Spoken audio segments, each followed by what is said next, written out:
Hi everyone, here's Scary with another creepy ghost video. The Observer. Meet Rain and Jenna. They're on a small YouTube channel Sinister Oppie, on which you can encounter different things. Rain is known for his artistic eye and drawing style, his harmonica playing, and his rather tall stature. Jenna is his assistant in all endeavors. In addition to the Rain channel, she also hosts her own Jenna's Tarantulas, dedicated to her beloved eight-legged buddies. The couple is most attracted to mysticism, although they do not position themselves as professional ghost hunters. Moreover, Rain and Jenna are skeptical of the paranormal, and always try to find a rational explanation. However, they are far from always successful. What happened in the abandoned farmhouse frightened even the researchers. As the couple looked around the building, heard strange squeaks and rumblings of falling objects coming from distant rooms. But the adventure doesn't end there. In preparation for a seance, one of the cameras Rain on a shelf managed to capture a barely visible silhouette standing near the oilcloth enclosing the room. The researchers noticed this fragment when they reviewed the footage again, and to say they were surprised is nothing to say. Their first thought was that it was just the girl's shadow, but notice her movement doesn't match to Jenna's movements. Through the looking glass. This incident took place in the Philippines. After a big family dinner, a girl decided to check if she had gained too much weight. She stood right in front of the mirror where the scale was, and what happened next is creepy. Notice the reflection. Do you notice anything strange? And if you look closely, the reflection seems to exist on its own. And yes, this could be written off as a shooting bug, because this is a home camera, which would leave a lot to be desired if it wasn't for the brother. The thing is, George saw it with his own eyes, and even went over to his sister to warn her, and a little later, the family checked it out together and posted the full clip on their TikTok account, Apple de Castro, where viewers put forward all sorts of different versions of what happened. And what version do you adhere to? Problems with the equipment? Fake? Or are we really dealing with a representative of the other world? Night Guard. This is Justin Funder, and he's an active YouTube and TikTok channel where he posts everything that's somehow to do with cars, bicycles, or handmade projects. That is, there's no mysticism or paranormalism there. Not too long ago, Justin bought himself an old Nissan, which he upgraded it with new taillights. He filmed the whole installation process on video, and uploaded it to a talk show, where one of the viewers asked him how well they work well at night. For a clear demonstration, as soon as it got dark, Justin drove out into the woods near the nearby river in North Carolina. Subscribers were pleasantly surprised by the brightness of the headlights. What's more interesting is what they were able to capture in the dark.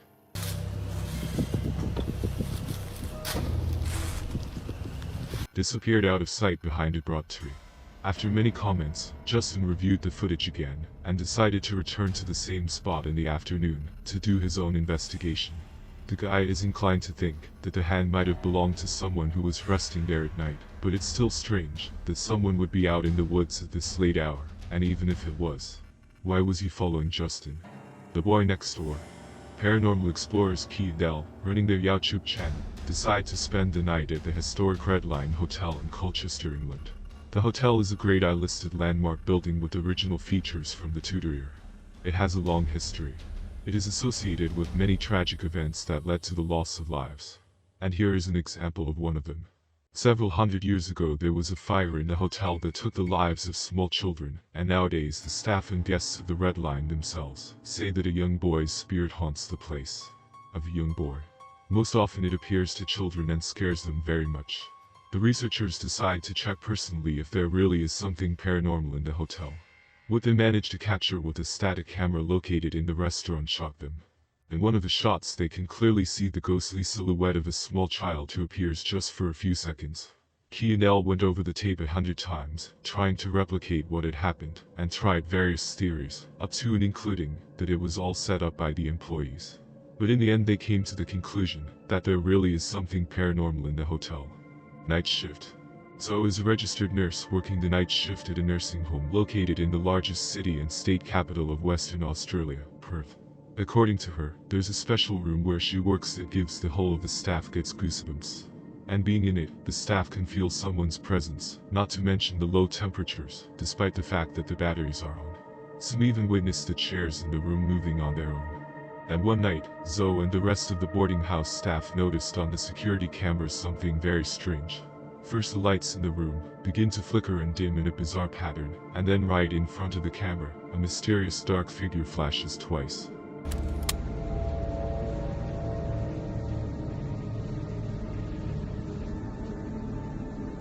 Dead man in the water.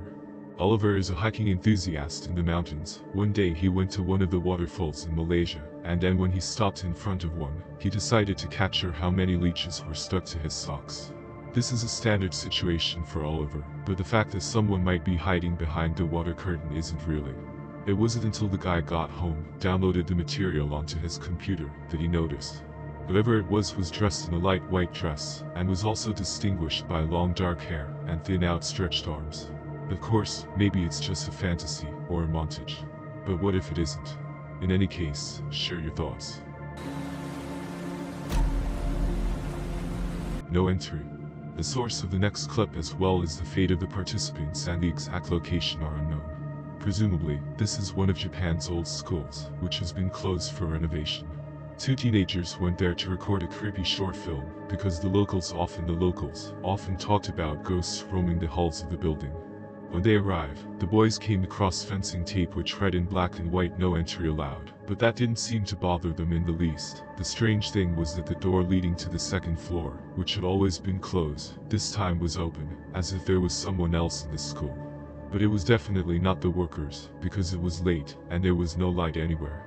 Upstairs there was an area full of various tools and materials and something else. At some point right out of the darkness, a mysterious woman in a white dress appeared to meet the stalkers. Her hands were invisible, and she did not look like an ordinary person at all. The reaction of the teenagers is obvious.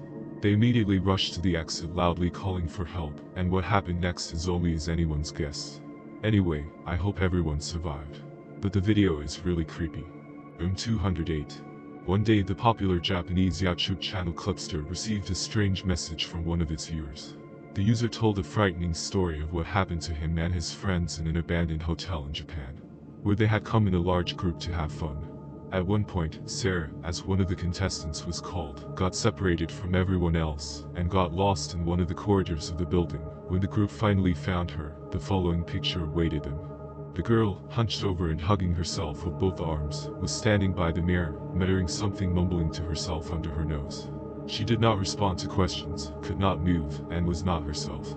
Shortly thereafter, Sarah was hospitalized and then sent to a psychiatric hospital.